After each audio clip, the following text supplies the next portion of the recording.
दन और क्षमा प्रार्थी कि मेरी वजह से आप सबको आधे घंटा इंतज़ार करना पड़ा।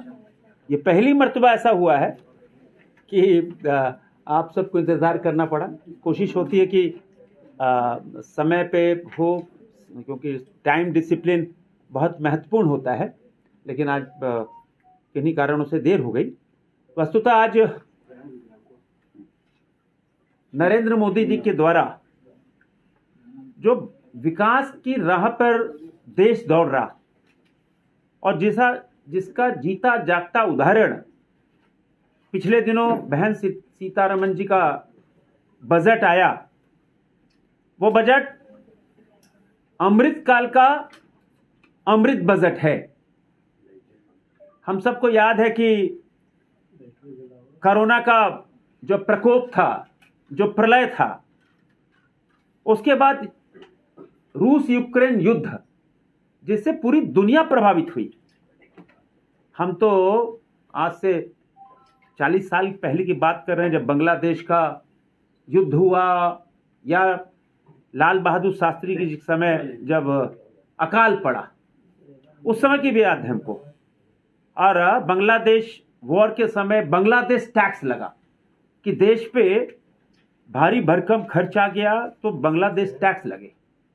लेकिन यह कोरोना, जिसको पूरी दुनिया ने हिला के रख दिया, और प्रधानमंत्री नरेंद्र मोदी के नेतृत्व में कोई कोरोना टैक्स नहीं, कोई टैक्स में बढ़ोतरी नहीं, कोई सामान बाजार से गायब नहीं, किसी सामान में माने आपाधापी कोई इतना बड़ा उछाल भी नहीं। और वैसे में जब पूरी दुनिया यूक्रेन रूस के युद्ध में उसकी अर्थव्यवस्था चरमरा गई पूरी दुनिया की, और उस समय भारत की अर्थव्यवस्था दुनिया की सबसे चौथी बड़ी अर्थव्यवस्था बन गई। और अब तो ग्रोथ रेट 7 के करीब पहुंचने की उम्मीद लोग लगा के बैठे हैं। और यह जो बजट है, यह बजट 7 कोण में का बजट है, जिसमें कोऑपरेटिव, महिला, युवा, उसके बाद किसान, सब पर केंद्रित बजट। और इस बजट के अंदर सबसे बड़ी खूबी रही कि zero tolerance in corruption. Bharat की आजादी के बाद इन 75 सालों में पहली बार ऐसा हुआ कि भारत सरकार की 300 योजनाएं डीबीटी के माध्यम से खातों में। आप लगाओ 300 योजना, और सारा का सारा जो बेनिफिट है वो खाते में, कहीं कोई लीकेज नहीं। राजीव गांधी ने कहा था कि 1 रुपया चलता है 12 पैसे पहुंचता है। ये इतना बड़ा डिजिटल वर्ल्ड कायम हुआ कि पूरी दुनिया के अंदर डिजिटली पेमेंट, डिजिटल की दुनिया में दुनिया का पहला राष्ट्र बन गया। बहुत आशंका थी कि साहब यहाँ तो उतनी साक्षरता नहीं है, कैसे डिजिटलाइजेशन होगा, कैसे डिजिटल से पेमेंट करेंगे।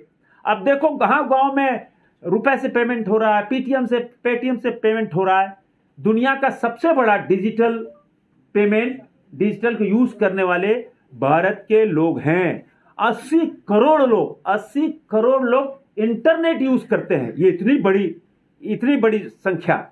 और हम कह सकते हैं इस कार का जो बजट है, इस मायने में कि जनजातीय समाज को बहुत ज्यादा प्रश्रय दिया गया, उनको बढ़ावा देने के लिए, उनके विकास के लिए, उनके बच्चों की पढ़ाई के लिए। इसीलिए 740 एकलव्य विद्यालय में 3,50,000 जो आदिवासी बच्चे पढ़ते हैं, उनकी बेहतरीन शिक्षा के लिए 38,800 प्राध्यापकों की नियुक्ति। ये सीधे नियुक्ति, माने 38,800 जो टीचर्स बनेंगे।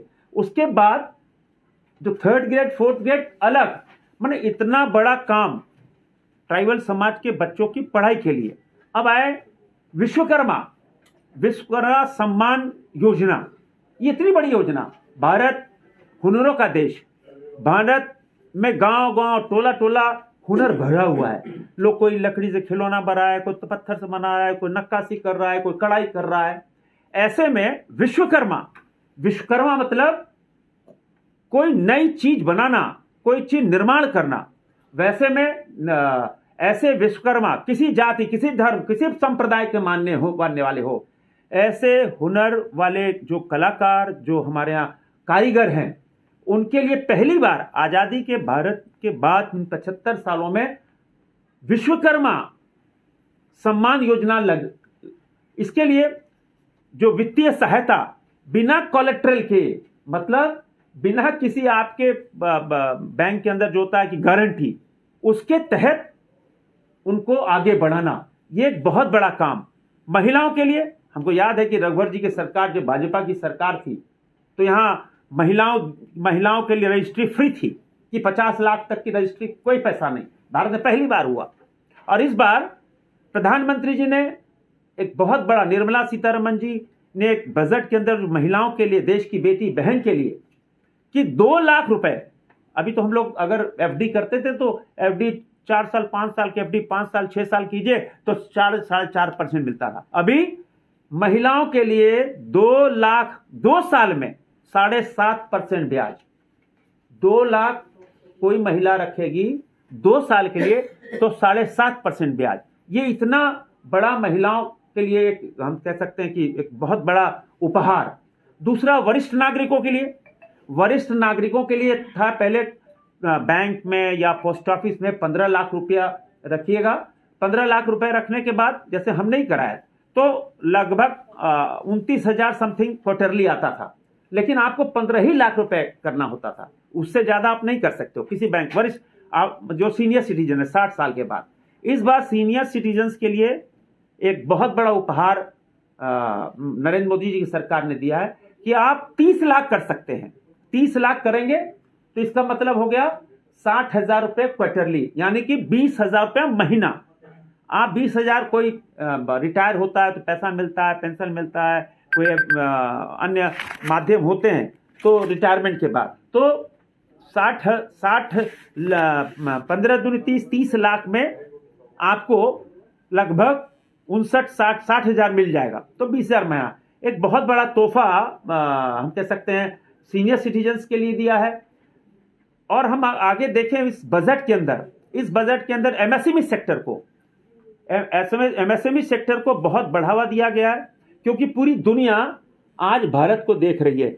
चीन से भी जो इंडस्ट्री भाग रही है वहां से, चाइना से, वह सब रुख कर रही है भारत की ओर। और भारत के कुटीर उद्योग, भारत के मध्यम उद्योग, भारत के एमएसएमई सेक्टर, उस एमएसएमई सेक्टर के लिए एक बहुत बड़ा तोहफा वित्तीय सहायता के रूप में, बहुत बड़ा काम हम कह सकते हैं कि निर्मला सीतारमण जी अपने बजट में दिया है। मिडिल क्लास के लिए बहुत सालों से ये मांग उठ रही थी कि मिडिल क्लास के लिए भी कुछ करना चाहिए। इनकम टैक्स का जो स्लैब है उसको बढ़ाना चाहिए।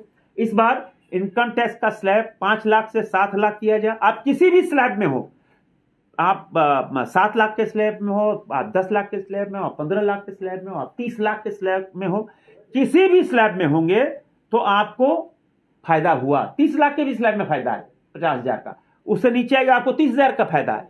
हर स्लैब में आपको फायदा ही फायदा दिया गया है इस बजट के अंदर। और इस बजट में पहली बार, कोरोना काल को देख लें तो लोगों ने बताया आम आदमी को क्या मिला, गांव गरीब किसान को। तो गांव गरीब किसान को इन सालों में, जबकि कोरोना था, कोरोना का साल निकाल लें तो लगभग 10 करोड़ शौचालय बने। 10 करोड़ शौचालय, 2 करोड़ प्रधानमंत्री आवास। अगर ये 2 साल कोरोना का नहीं होता तो यह जस्ट डबल होता। प्रधानमंत्री नरेंद्र मोदी की सरकार एकात्म मानववाद के दर्शन से चल रही है। अंत्योदय मतलब समाज के अंतिम पादान पे बैठा हुआ व्यक्ति, जब तक उसके पास विकास नहीं पहुंच रहा, समझो सरकार की बेईमानी है। लेकिन प्रधानमंत्री नरेंद्र मोदी की सरकार एकात्म मानववाद के दर्शन से चलकर ऐसी 300 योजनाएं गांव गरीब किसान के किवाड़ी कुंडी खटखटा रहा। यह है एकात्म मानववाद का दर्शन और अंत्योदय। और हम ये कह सकते हैं कि कौशल विकास के क्षेत्र में अब युवाओं के लिए एक बहुत बड़ा केंद्र स्थापित होने वाले हैं, अंतर्राष्ट्रीय स्तर पे भी केंद्र स्थापित होने वाले हैं। और हमको मालूम है कि आजादी के 75 सालों में पहली बार ऐसा हुआ कि भारत का प्रधानमंत्री बोल रहा हो, पूरी दुनिया उसको अपना रही हो। प्रधानमंत्री ने आज से 4 साल पूर्व कहा कि करो योग, रहो निरोग। आप योग करोगे, निरोग रहोगे। ये हमारे हजारों साल पुरानी संस्कृति थी। प्रधानमंत्री आह्वान किया दुनिया को, ये उन्होंने स्वीकार किया और 21 जून को हम योगा डे मनाते। हम नहीं, पूरी दुनिया मनाती, करोड़ों लोग योगा करते हैं। दूसरी बार प्रधानमंत्री ने आह्वान किया कि 2023 इज मिलेट ईयर, माने 2023 यह मोटे अनाज का वर्ष होगा। और वह मोटा अनाज कहां उगता है, कहां उत्पादन होता है, कहां किसान उगाता है? भारत में। और वो कौन किसान? छोटा किसान, जिस पर 1 एकड़, 1.5 एकड़, 2 एकड़, ऐसे किसान। और जब मांग बढ़ेगी तो छोटे किसान जो मड़ुआ, जो ज्वार, जो बाजरा, जो मक्का उगाता है, जो उत्पादन करता है, खेत में मेहनत करता है, उसके बाद कुछ नहीं, मक्का उगा लिया। अब डिमांड बढ़ेगी तो वो स्वावलंबी होंगे, वो आत्मनिर्भर होंगे। अब जब पूरी दुनिया ने मिलेट वर्ष अपना लिया, उसका नाम पड़ गया अब श्री अन्न। अब श्री अन्न की ओर के नाम से इस मोटे अनाज को जाना जाएगा। श्री अन्न के माध्यम से पूरी दुनिया अब मोटे अनाज को बढ़ावा देगी। अब भारत के किसान स्वावलंबी होंगे, भारत के किसान आत्मनिर्भर होंगे। ये पूरी तरह हम कह सकते हैं कि यह बजट देश के आम लोगों का बजट है। और इसीलिए आज हर वर्ग, चाहे व्यापारी हो, चाहे उद्योगपति हो, चाहे कुटीर उद्योग का लोग हो, चाहे किसान हो, चाहे युवा हो, चाहे महिला हो, चाहे छात्र हो, ट्राइबल समाज के लोग, हर समाज इस बजट से खुश है। इससे बढ़िया बजट नहीं हो सकता। और आपको पता है कि इस कोरोना काल के बाद दुनिया की 5वीं सबसे बड़ी आर्थिक शक्ति बन गई। और आपको यह भी पता होना चाहिए कि ऑटोमोबाइल क्षेत्र में एक जबरदस्त क्रांति आने वाली है। अब दुनिया में हम जापान को पिछाड़कर ऑटोमोबाइल क्षेत्र में 3रे नंबर पे आ गए।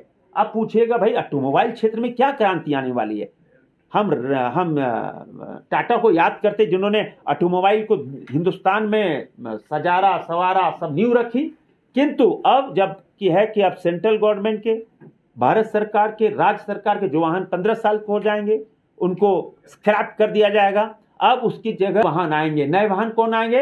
हाइड्रोजन से चलने वाले, इलेक्ट्रिक से चलने वाले। अब जो करोड़ों अरबों डॉलर हम कच्चा तेल में बर्बाद करते, प्रदूषण बर्बाद होता, तो अब भारत की जो इकोनॉमी है वह 5 बिलियन ट्रिलियन डॉलर की ओर बढ़ी है। फॉरेन रिजर्व हमारा ज्यादा बचेगा। कच्चे तेल में हम पैसा कम खर्च करेंगे। तब जब नए वाहन आएंगे तो ऑटोमोबाइल क्षेत्र गुलजार होगा। ऑटोमोबाइल क्षेत्र में भी एक बहुत बड़ी क्रांति इस देश में आने वाली है। इसीलिए कह रहे हैं यह बजट पूरी तरह आत्मनिर्भर वाला बजट है। यह पूरी तरह देश के गांव गरीब किसान वाला बजट है।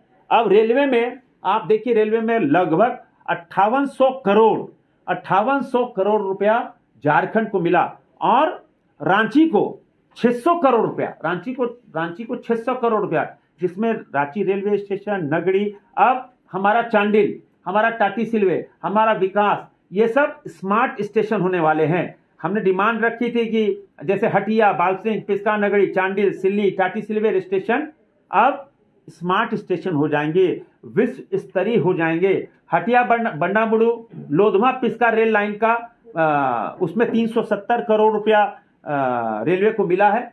अब रांची रेल जोन, रांची जो है वो रेल के मामले में भी बहुत तेजी से आगे बढ़ा है। कुल मिलाकर यह जो कहते हैं ना, एक आदर्श बजट है। और एक और बहुत स्कूली क्षेत्र में एक बहुत बड़ा निर्मला सीतारमण जी ने एक काम किया है प्रधानमंत्री नरेंद्र मोदी जी का आशीर्वाद से। हम अभी एक आचार्य कुलम है नामकुम में, स्वामी रामदेव जी का, भारत की संस्कृति के अनुरूप पढ़ाया जाने वाला, उसमें सब लोग एडमिशन लेना चाहते हैं। अब प्रधानमंत्री जी ने एक पीएम श्री, प्रधानमंत्री श्री के नाम से एक 14,500 स्कूल खोलने की योजना है, जो भारत सरकार के माध्यम से और भारत की संस्कृति के अनुरूप वह स्कूल चलाए जाएंगे। 14,500 स्कूल ऐसे देश भर में अपने संस्कृति के अनुकूल ऐसे स्कूल पीएम श्री के नाम से खोले जाएंगे स्कूल। कुल मिलाकर आज हम कह सकते हैं कि यह बजट पूरी तरह आदर्श बजट है। शिक्षा के क्षेत्र में हो, स्वास्थ्य के क्षेत्र में हो, रक्षा के क्षेत्र में हो, प्रधानमंत्री आवास के लिए हो, हर में पैसा लगभग 66% बजट ज्यादा दिया गया है। यह बजट देश में आर्थिक क्रांति ला देगा। और ये बताते हुए हर्ष हो रहा है कि मोबाइल के क्षेत्र में दुनिया का छठा राष्ट्र भारत बन गया, दुनिया का छठा राष्ट्र। अभी हम लोग Nokia, Samsung, iPhone, Apple use करते, अब हम made in India, make in India हो गया। सर एक सवाल है। अब इनसे पूछो, ये भारत जोड़ो, भारत कभी टूटा था क्या? मैं पूछना चाहता हूं, ये भारत जोड़ो क्या था? कोई चीज टूट जाती है तो हम इसको जोड़ते हैं कि भाई जोड़ दो इसको, ये टूट गया इसको जोड़ दो। तो इनका कॉन्सेप्ट ही गलत है। ये दिग्भ्रमित हैं, ये दिशाहीन हैं, जो भारत के सेना पे विश्वास नहीं करते, चुनाव आयोग पे विश्वास नहीं करते, माननीय उच्चतम न्यायालय पे विश्वास नहीं करते। इनका किसी पे विश्वास नहीं है, इनका देश पे विश्वास नहीं है, देश की जनता पे विश्वास नहीं है। तो इनके क्या, ये तो बेडगर घूम रहे हैं। इनसे पूछो ये भारत जोड़ो क्या है भाई? ये पूरी तरह हम कह सकते हैं दिशाहीन पार्टी हो चुकी है। भारत जोड़ पर कहां ले गए? हम लोग सवाल कर रहे थे तो हम तो दिशाहीन बोल दिए ना भाई जी। ये तो ये कोई रिपोर्ट क्या गलत है? हाँ जी, हिंडनबर्ग का जो ये रिपोर्ट, ये पूरी तरह अंतर्राष्ट्रीय साजिश का हिस्सा है। ये रिपोर्ट क्या, रिपोर्ट वो सत्य है? एकदम असत्य। शेयर के भाव गिरते हैं उठते हैं, ये तो नियम है। इसका यह मतलब नहीं है कि इसमें कोई आर्थिक कुछ होगा तो सेबी इसकी जांच करेगा, लेकिन यह पूरी तरह मनगढ़ंत, जैसे बीबीसी ने मनगढ़ंत स्टोरी चलाई, उसी तरह मनगढ़ंत यह जो स्टोरी चली। सर ये नॉर्मल चीज होता है, हल्का फुल्का लगाते हैं, जब दाम गिरने लगते हैं तो पैसा लगाना बंद कर देते हैं। लेकिन जिस तरह से एलआईसी का आया है कि दाम गिरने के बाद पैसा लगाया जा रहा था, तो सवाल तो उठते हैं भाई। उसके बाद तो उनका क्लेरिफिकेशन आ गया। ये तो